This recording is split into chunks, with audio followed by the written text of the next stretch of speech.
Hi, I'm Reid Cramer. I direct the asset building program here at the New America Foundation, and I'm here with David Stoesz, professor at Virginia Commonwealth University, who's written extensively on social policy in the U.S. and how we deliver public assistance. He's deconstructed the American welfare state and has some suggestions to dramatically improve it. And we recently released a paper of David's called Quick Credit, The Fringe Economy, the Great Recession, and the Welfare State.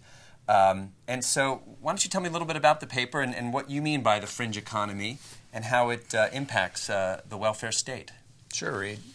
The fringe economy, variously defined as alternative financial services by those who are a little more agreeable to its intentions, or predatory lending for critics, has evolved in the last 20 years as a major sector of American finance. It is not benign with regard to the financial prospects of lower income Americans, and in fact it seems to have an adverse effect on them.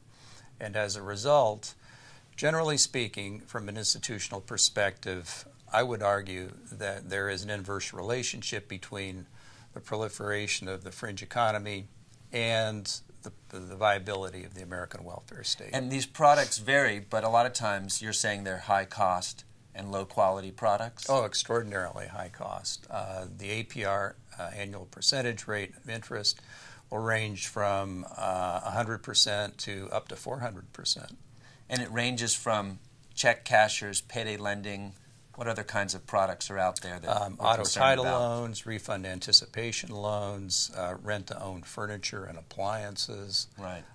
It's an extraordinarily rich array of financial products, which is essentially operating below the radar for most affluent Americans who would never resort to these kinds of financial instruments. But for low-income families who are struggling financially, they have relatively little alternative. Yeah.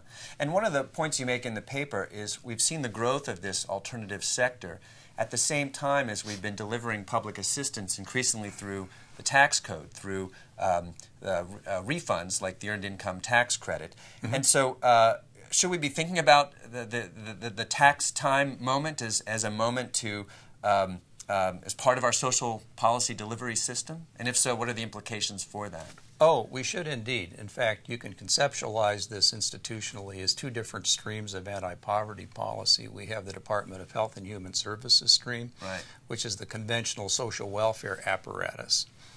And then we have the Treasury Department stream, which consists of those tax expenditures, many of which are refundable.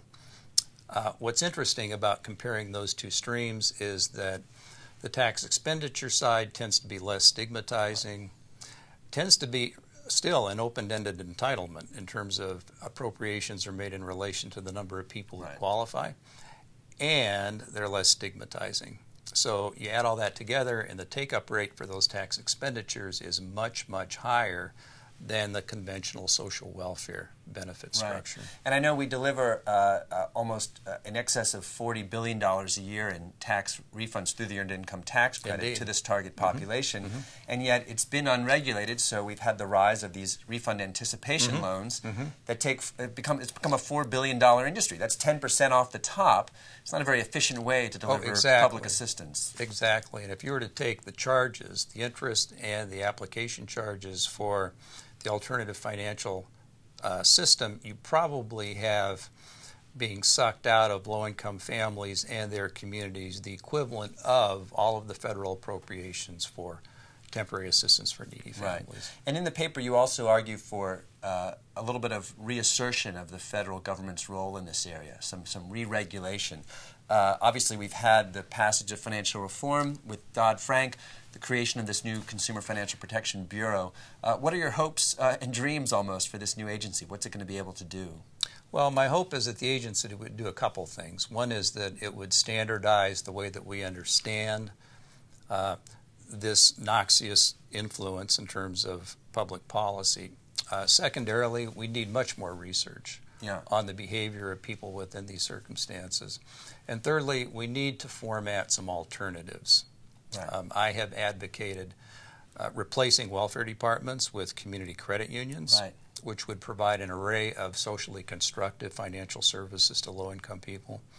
And those would include tax preparation, those would include reloadable debit cards, those would include small dollar loan, so that low-income people would not have to resort to exploitive financial services. Yeah. And what I love about that idea is it really connects the way we deliver public assistance with the way families are accessing financial services, which we know is such an important intersection. I think it's a great idea, one that I hope we get to explore in the days and months and years ahead.